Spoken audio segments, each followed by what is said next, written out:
हमारे candidates professor आलम जी, कमरू लोढ़ा जी, master मुजाहिद जी, stage पे महागठबंधन के नेता, हमारे प्यारे कार्यकर्ता भाइयों और बहनों, प्रेस के हमारे मित्रों, आप सबका यहां बहुत बहुत स्वागत, नमस्कार। आपका मूड कैसा है भाई? बिहार आए हैं, थोड़ा दम लगा के बोलो ना, मूड कैसा है?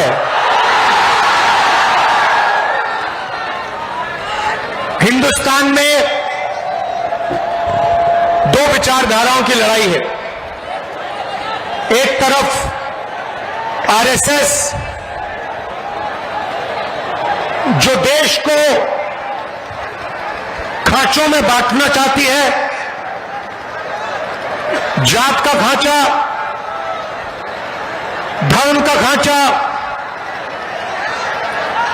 प्रदेश का खांचा, भाषा का खांचा, स्त्री पुरुष का खांचा। और दूसरी तरफ कांग्रेस पार्टी, हम सब महागठबंधन जो देश को जोड़ना चाहता है, हर धर्म को, हर जात को एक साथ लाकर आगे ले जाना चाहता है। मैंने 4000 किलोमीटर भारत जोड़ो यात्रा की, उसमें एक ही मैसेज था, नफरत के बाजार में मोहब्बत की दुकान खोलनी है। उनकी यात्रा होती है और वो कहते हैं कि हमें नफरत फैलानी है, नफरत का बाजार खोलना है और मोहब्बत की दुकानों को बंद करना है। और हम कहते हैं हमें नफरत को मिटाना है, नफरत के बाजार को बंद करना है और मोहब्बत की दुकान खोलनी है। यही राजनीति चल रही है। देखिए, नरेंद्र मोदी में, उनके खून में, उनकी सोच में नफरत है।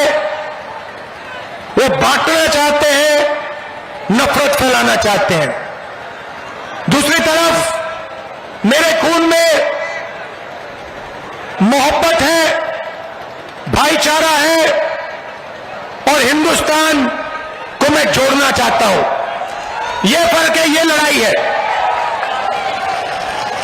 बीजेपी आरएसएस एक तरफ, नरेंद्र मोदी अमित शाह एक तरफ, कांग्रेस पार्टी दूसरी तरफ, राहुल गांधी दूसरी तरफ, खारगे जी दूसरी तरफ, तेजस्वी जी दूसरी तरफ।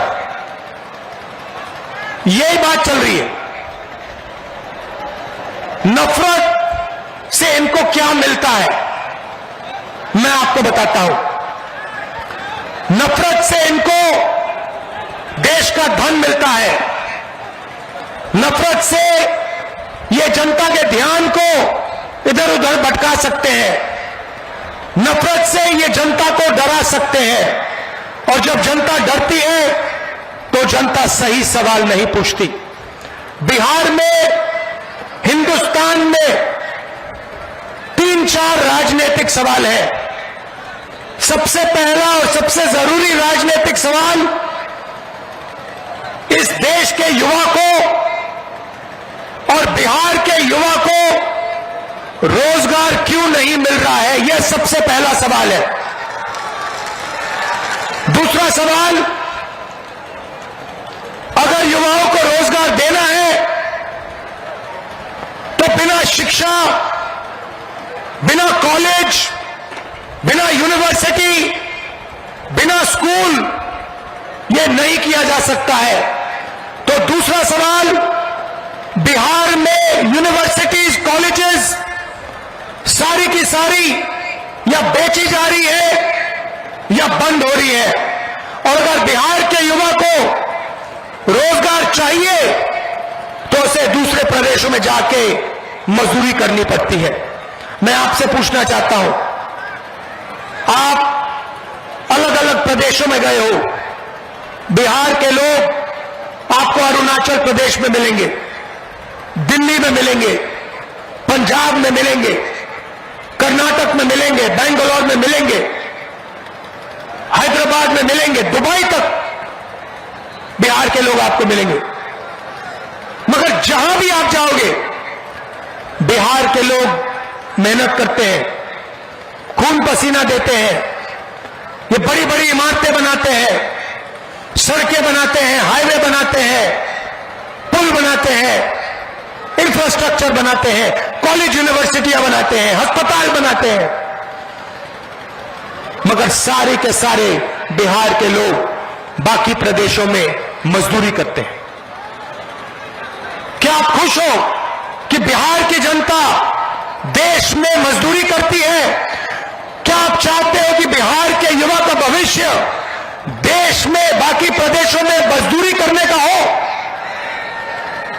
चाहते हो? अगर चाहते हो तो फिर आपको मालूम है आपको किसको वोट देना है। नीतीश जी ने बिहार में और मोदी जी ने देश में रोजगार खत्म करने का काम किया है। भाइयों और बहनों, जेब में आपके मोबाइल फोन है, उस मोबाइल फोन को निकालिए, उसके पीछे देखिए क्या लिखा है। उसके पीछे लिखा है मेड इन चाइना। लिखा है नहीं लिखा है? लिखा है। शर्ट के पीछे देखिए made in China, made in Vietnam, made in Bangladesh. जो भी यहां माल बिकता है या चाइना में बनता है या जापान में या कोरिया में या वियतनाम में बनता है। हम चाहते हैं कि फोन के पीछे मेड इन चाइना ना लिखा हो, मेड इन बिहार लिखा हो। यहां पे आप पाइनएप्पल उगाते हो, मक्का उगाते हो, बिहार में मखाना उगाया जाता है, मक्का, मछली, अलग अलग फल, आम, पाइनएप्पल। मैं आपसे पूछना चाहता हूं, पिछले 20 साल में नीतीश जी ने कितने फूड प्रोसेसिंग प्लांट चालू किए? कितने फूड प्रोसेसिंग यूनिट, पाइनएप्पल को प्रोसेस करने वाले, आम को प्रोसेस करने वाले, मच्छी को प्रिजर्व करने वाले, मखाना बनाने वाले कितने यूनिट नीतीश जी ने यहां पैदा किए? एक भी नहीं। अमित शाह यहां आते हैं और कहते हैं बिहार में उद्योग लगाने के लिए जमीन नहीं है। सीधा स्टेट से आपको झूठ बोलते हैं। जमीन की बिहार में कोई कमी नहीं है। अदानी के लिए जितनी भी जमीन चाहिए नीतीश जी और नरेंद्र मोदी की सरकार देने को तैयार है। बिहार में 1 एकड़ 1 रुपए के दाम में अदानी को दिया गया है, मगर फूड प्रोसेसिंग प्लांट नहीं लगेगा, पाइनएप्पल प्रोसेसिंग प्लांट नहीं लगेगा। जो मखाना पानी में से निकालते हैं, मेहनत करते हैं, उस मखाने का फायदा उनको बिहार में नहीं मिल सकता है। अमेरिका में हजारों रुपए के लिए मखाना बिकता है, मगर बिहार में जो मेहनत करता है उस बिक्री से उसको कोई फायदा नहीं मिलता। या बिचौलियों को मिलता है, या फिर बड़ी बड़ी कंपनियों को मिलता है, या फिर अमेरिका की कंपनियों को मिलता है। फायदा बिहार के जनता को, बिहार के युवाओं को नहीं होता। समय होता था जब बिहार में दुनिया की सबसे बेहतरीन यूनिवर्सिटी थी। नाम आपने सुना होगा, सुना है? नालंदा यूनिवर्सिटी सुना है? पूरी दुनिया से लोग आते थे, कोने कोने से आते थे, चाइना से, जापान से, जर्मनी, फ्रांस, इंग्लैंड से, वियतनाम से बिहार आते थे। क्यों आते थे? नालंदा यूनिवर्सिटी में पढ़ाई करने आते थे, नालंदा यूनिवर्सिटी में शिक्षा लेने आते थे। मैं चाहता हूं कि फिर से इस बिहार में दुनिया की सबसे अच्छी हाई क्वालिटी की यूनिवर्सिटीज बने। मैं चाहता हूं कि दुनिया के सबसे अच्छे स्कूल, इंग्लिश मीडियम स्कूल, सबसे अच्छी यूनिवर्सिटियां, सबसे अच्छे कॉलेज इस बिहार में बने। मैं आपको बताना चाहता हूं, महागठबंधन यहां चुनाव जीतेगा, शिक्षा का काम हम करेंगे, यूनिवर्सिटी कॉलेजेस खोलेंगे, सरकारी यूनिवर्सिटी, सरकारी कॉलेजेस, सरकारी स्कूल, इंग्लिश मीडियम स्कूल हम खोलेंगे। मगर राहुल गांधी भी आपको एक वायदा करना चाहता है, जैसे ही इंडिया गठबंधन की हमारी सरकार बनेगी, दुनिया की सबसे बेहतरीन यूनिवर्सिटी बिहार में हम आपके लिए खोल के देंगे। कोने कोने से लोग आएंगे, अमेरिका से, जापान से, कोरिया से, चाइना से बिहार में यूनिवर्सिटी में आकर पढ़ाई करेंगे और फिर वापस जाके कहेंगे दुनिया में सबसे बेहतरीन शिक्षा बिहार में मिलती है। यह हमारा वायदा है आपको। भाई और बहनों, नरेंद्र मोदी यहां आए, भाषण में कहते हैं कि हमने डेटा का दाम इतना कम कर दिया है कि बिहार का युवा रील बना सकता है, वीडियो बना सकता है, फेसबुक देख सकता है, इंस्टाग्राम देख सकता है, ट्विटर देख सकता है। सबसे पहले नरेंद्र मोदी जी का झूठ सुनिए। वो कहते हैं कि उन्होंने दाम कम किए, मगर वो आपको ये नहीं कहते हैं कि जब आप रील देखते हो, जब आप वीडियो देखते हो, जब आप मैसेज भेजते हो, तो पैसा किसकी जेब में जाता है।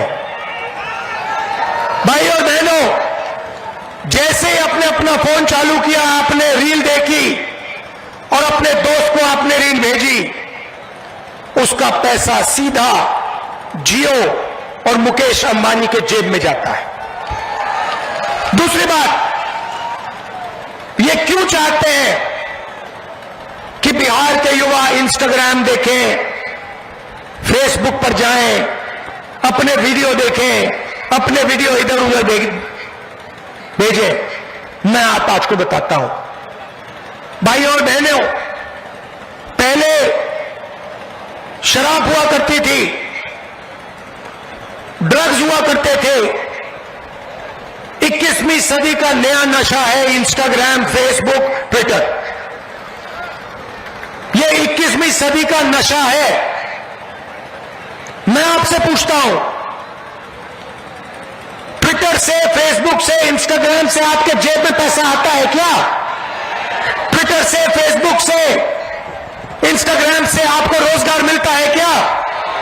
आप रोजगार चाहते हो या इंस्टाग्राम चाहते हो? रोजगार चाहते हो, ट्विटर चाहते हो? बिहार का जनता युवा रोजगार चाहता है, 21वीं सदी का नशा नहीं चाहता है। आप इंस्टाग्राम दीजिए, आप ट्विटर दीजिए, मगर उससे पहले बिहार के युवा को रोजगार दीजिए। यह बिहार की जनता चाहती है, यह बिहार का युवा चाहता है। नरेंद्र मोदी जी, कभी आप जाइए, किसान से बात कीजिए। आप अदानी अंबानी जी से बात करते रहते हो, सूट बूट वालों से मिलते रहते हो। आप कभी बिहार के युवा से 2 मिनट बात करो, बिहार के किसान से 2 मिनट बात करो, मजदूर से 2 मिनट बात करो। सबसे पहले आप इनका हाथ नहीं छूते हो, हाथ छूने की जरूरत नहीं है, गले लगने की जरूरत नहीं है, मगर बुला के बात कर लो, पूछ लो कि आप चाहते क्या हो। किसान कहेगा हम फूड प्रोसेसिंग यूनिट चाहते हैं, किसान कहेगा कि हम अपने बच्चों के लिए रोजगार चाहते हैं, मजदूर कहेगा हम अस्पताल चाहते हैं, युवा कहेगा हम रोजगार चाहते हैं।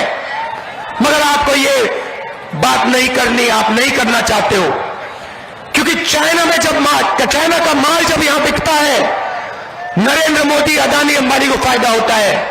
मेड इन चाइना से अदानी, अंबानी, नरेंद्र मोदी, अमित शाह को फायदा होता है, हिंदुस्तान के युवाओं को नुकसान होता है। मार्केटिंग नरेंद्र मोदी की कौन करता है? अंबानी, अदानी करते हैं, हमारे प्रेस के मित्र करते हैं, 24 घंटा ये करते हैं। आप मजे की बात सुनिए, कुछ दिन पहले मैंने प्रेस कॉन्फ्रेंस किया, आपने देखा हरियाणा वाला हाइड्रोजन बम देखा आपने फटते हुए धड़ाम से। मैंने नरेंद्र मोदी पे साफ सीधा आरोप लगाया, अमित शाह पे आरोप लगाया, ये जो चीफ इलेक्शन कमिश्नर है ज्ञानेश, इस पर आरोप लगाया। क्या आरोप लगाया? कि मिलकर Narendra Modi, Amit Shah, chief election commissioner vote चोरी कर रहे हैं। मैं आपसे पूछना चाहता हूं, नरेंद्र मोदी जी ने इस आरोप का जवाब दिया? बोला कि नहीं, राहुल गांधी झूठ बोल रहा है, मैं वोट चोरी नहीं कर रहा हूं, बोला? अमित शाह ने बोला कि राहुल गांधी झूठ बोल रहा है, मैं नहीं कर रहा हूं? ज्ञानेश ने बोला नहीं, बोल नहीं सकते, क्योंकि देश के सामने मैंने सच्चाई रखी है। हरियाणा में 2 करोड़ वोटर हैं, तकरीबन 25 लाख फर्जी वोटरों ने हरियाणा के चुनाव में वोट किया। ब्राजील की मॉडल का फोटो पोलिंग लिस्ट पे, बीजेपी के नेता उत्तर प्रदेश में वोट कर रहे हैं, उनके कार्यकर्ता उत्तर प्रदेश में वोट कर रहे हैं, वही कार्यकर्ता हरियाणा में वोट कर रहे हैं। भाई और बहनों, मैं आपको बता रहा हूं, नरेंद्र मोदी और अमित शाह चुनाव नहीं जीतते हैं, वोट चोरी करके चुनाव जीतते हैं। आपको ठगा जा रहा है, हिंदुस्तान की जनता को ठगा जा रहा है, आपका वोट चोरी किया जा रहा है, इस संविधान पर आक्रमण किया जा रहा है। गांधी जी, अंबेडकर के संविधान को फाड़ कर ये लोग फेंक रहे हैं, ये सच्चाई है। हमने कर्नाटक में दिखाया, महाराष्ट्र में दिखाया, हरियाणा में दिखाया। वो जवाब नहीं दे सकते हैं, ना वो ब्राजीलियन मॉडल का जवाब दे सकते हैं, ना ये बीजेपी के नेताओं का जवाब दे सकते हैं, ना ये हजारों लाखों फर्जी वोटों का जवाब दे सकते हैं। एक महिला 100 बार अलग अलग पोलिंग बूथ में उसका नाम आता है, दूसरी महिला 200 बार 2 बूथ में उसका नाम आता है।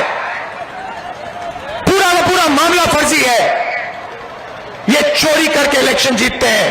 अब आप कहोगे राहुल गांधी ये हमें बिहार में क्यों कह रहा है? क्योंकि संविधान की रक्षा करने की जिम्मेदारी मेरी है, मगर आपकी भी है। वोट चोरी रोकना मेरी जिम्मेदारी है, मगर बिहार के हर युवा, हर जनरेशन जी के युवा की जिम्मेदारी है, हर किसान की, हर मजदूर की जिम्मेदारी है। ये आपका है, ये संविधान आपकी आवाज है, इसमें आपकी आवाज गूंजती है। इसमें महात्मा गांधी, जवाहरलाल नेहरू, बुद्ध भगवान, कबीर, फूले, अंबेडकर जी, नारायण गुरु, इन सब की आवाज गूंजती है। ये मामूली किताब नहीं है, ये हिंदुस्तान की आत्मा की आवाज है, और इस पर नरेंद्र मोदी और अमित शाह आक्रमण कर रहे हैं, इसको खत्म कर रहे हैं। भारत की आवाज पर, भारत की आत्मा पर ये लोग आक्रमण कर रहे हैं। जाइए भाई और बहनों, हम भारत की आवाज, संविधान की रक्षा कर रहे हैं। वो भारत की आवाज को कुचलना चाहते हैं, अंबानी की आवाज, अदानी की आवाज की रक्षा कर रहे हैं। भाई और बहनों, चुनाव का समय है, पोलिंग बूथ पे आप सब सावधान रहिए। ये बीजेपी के लोग चोरी करने की कोशिश करेंगे, आप इनके सामने खड़े हो जाइए, वोट चोरी नहीं करने दीजिए, क्योंकि अगर आपने वोट चोरी रोक दी तो यहां पे महागठबंधन की सरकार बन रही है, 100% बन रही है। भाई और बहनों, आप एक बात समझिए, इन्होंने वोट चोरी की है, हमने वोट चोरी पकड़ी है। ये जो है नरेंद्र मोदी जी जो हैं, अमित शाह जो हैं, वो हमसे डरते हैं। बात समझो, वो आपकी आवाज से, जनता की आवाज से, हिंदुस्तान की आत्मा से डरते हैं, क्योंकि उन्होंने हिंदुस्तान की आत्मा से, भारत माता से, हिंदुस्तान की आवाज से चोरी की है और अंत में ये पकड़े जाएंगे। ये कहीं नहीं जा सकते, अंत में ये पकड़े जाएंगे। इसलिए इनके दिल में डर है, वो डर नफरत में बदल के ये काम करते हैं। हम इनके डर को मिटाएंगे और इनके दिल में नफरत को मिटाएंगे। हमने कहा है, नफरत के बाजार में मोहब्बत की हम दुकान खोलेंगे और दुनिया की सबसे बेहतरीन यूनिवर्सिटियां बिहार में हम खोल के दिखाएंगे। धन्यवाद, नमस्कार, जय हिंद।